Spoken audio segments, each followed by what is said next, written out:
the VSD change, have we noticed anything from P1? Anything from you, I guess, as a Ford team? From us, no, I don't think so. Look, we've bedded brakes. We've done one run with the main guys, and then it rained for the co-drivers. So from our point of view, nothing really seems to have changed. With the changes in place, is there anything that happens between now and Sunday? Do you change anything? I mean, do you test out these new parts? You have run them before, obviously. For anyone who, I guess, doesn't understand what you need to do before Sunday's race, what happens between now and all the practice sessions? It's an interesting question. I think every time that we turn up at a circuit, day on day, the things can change. You know, the balance moves, the weather's different, the temperature changes. So you're always chasing a balance in the car to get the best performance out of it. And this weekend is no different. And just very quickly, these guys are going to ask anyway, what's next for the Toyota program?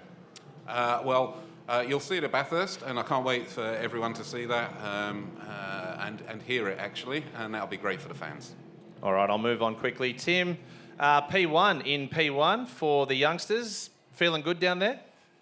Yeah, it's always good to start the weekend up the front, but yeah, there's obviously had some pretty good tyres on the car, and part of being the rookies, you know, with rookie drivers. So hopefully it's not a false read, but yeah, always good to start at the front end, and we'll get a better look at it once everyone else starts putting tyres and everything's a bit more equal. And for yourself, Aaron seems to be getting more comfortable behind the wheel. Do you have any? Your name keeps popping up in silly season. You've got to replace James Courtney. Got anything to share? Not today. But yeah, we'll let you know when we're ready. But yeah, like Camo's, you know, it's well known where he's at, and you know, he's taking some good steps forward. And you know, today again, he's already demonstrated he's trying to put his best foot forward this weekend. So he keeps improving every weekend, and that's what he needs to be doing right now. And for you guys, the VSD change, has the drivers, engineers, anyone noticed anything? No, there was no talk of it in our debrief so far. I think everything's status quo, and yeah, we'll again, I think once everyone's on the same tyres and the track at the same time, that's when any conversations that arise will come from that. But I don't foresee anything coming. All right, Pete, you're on the other side of the VSD change as a Chevy team owner. Your thoughts on it? I don't understand why they spend gajillions of dollars on wind tunnel testing and engine dynos, and then mid-season we start playing with it again. So, yeah, I'm a bit confused.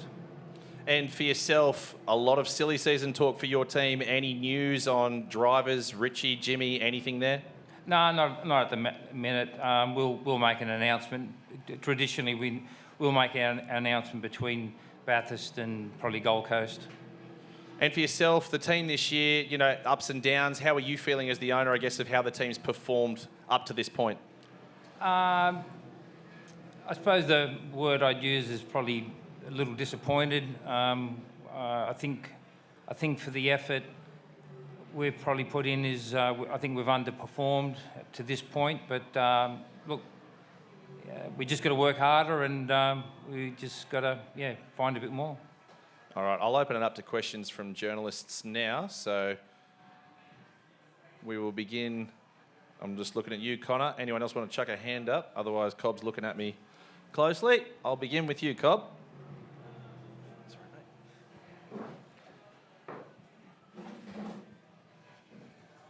Tim, so you don't have an announcement to make yet, but have you actually signed 012 drivers?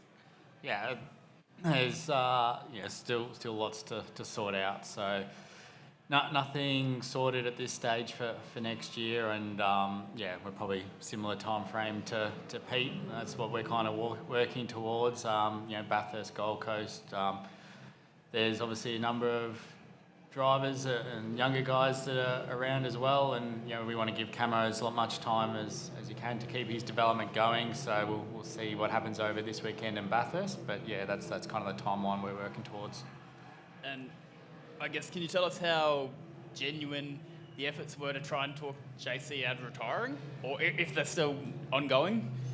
There's lots of ribbing and encouragement to go around with James.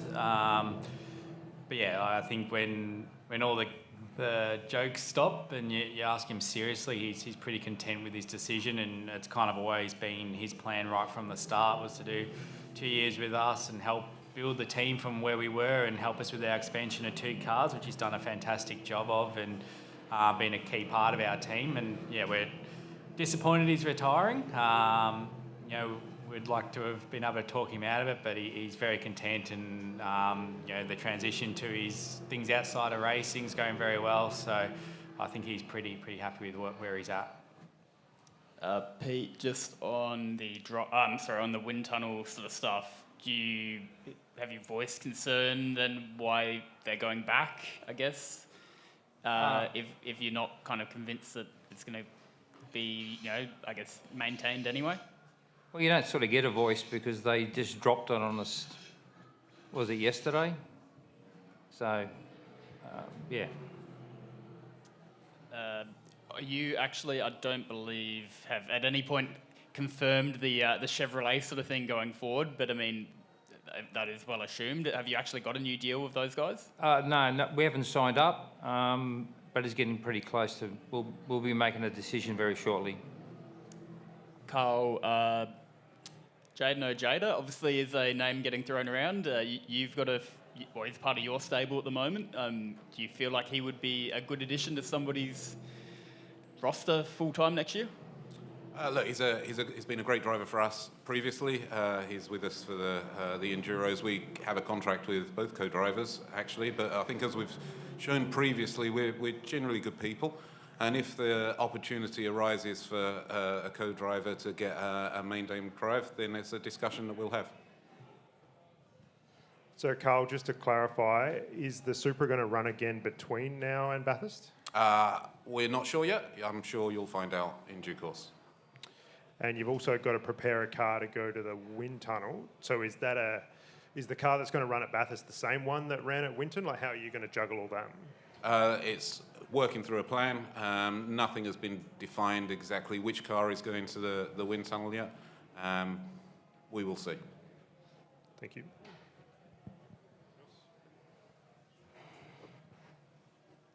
Peter, obviously, end of last year, really promising for your team, and especially Jimmy, and hasn't quite continued into this year. What would you say has been the most disappointing part of season 2025 to date? Just results. Just, you know, either everyone's improved a lot more than what we have, and yeah, hard to put your finger on the problem. In saying that, though, Enduro time is a time of year where traditionally both Jimmy and Richie have performed really well. Do you see this as an opportunity for the team to bounce back and get some really strong results? 1,000%, exactly right. Obviously, Nash has joined the team for the Enduros as well, alongside Richie. How's he been integrated into the team? Really good. We had an evaluation day at QR a couple of weeks ago, and we were, as a team, we were very, very impressed with young Nash. He settled into the car very quickly and was just banging out lap times and consistent and very professional and very impressive. Tim, short of naming names, what would you like to see in your driver lineup for next year? Would you like to continue with the veteran and a young gun sort of driver lineup? Probably a little follow on from what Tim was just saying. One of the beauties of the endurance rounds is there's a smorgasbord of young and upcoming and, you know, of talent. And so for us as team owners and engineers and everyone involved, there's a great opportunity for people to shine. So, you know, we'll be eagerly watching the next 2 rounds, and that's probably why teams like us will make decisions after Bathurst, and we'll work out which direction we're going to go. For you, Tim, same. Would you like to see a sort of a similar driver lineup? If it isn't JC next year, would you like another veteran to go in alongside a young driver, whoever that might be?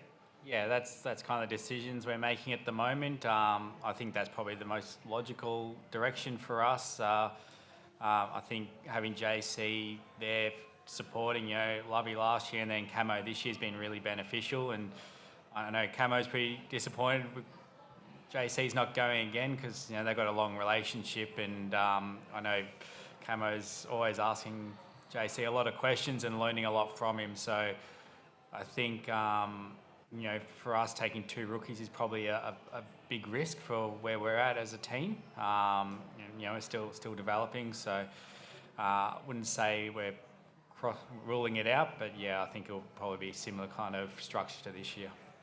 And Carl, obviously you got 2 really strong co-drivers this year, and Fabian and Juice, who could have easily gone into either car. I'm presuming that the ultimate decision as to who went with which primary driver was purely down to driver size? Yes. Well, that answers that.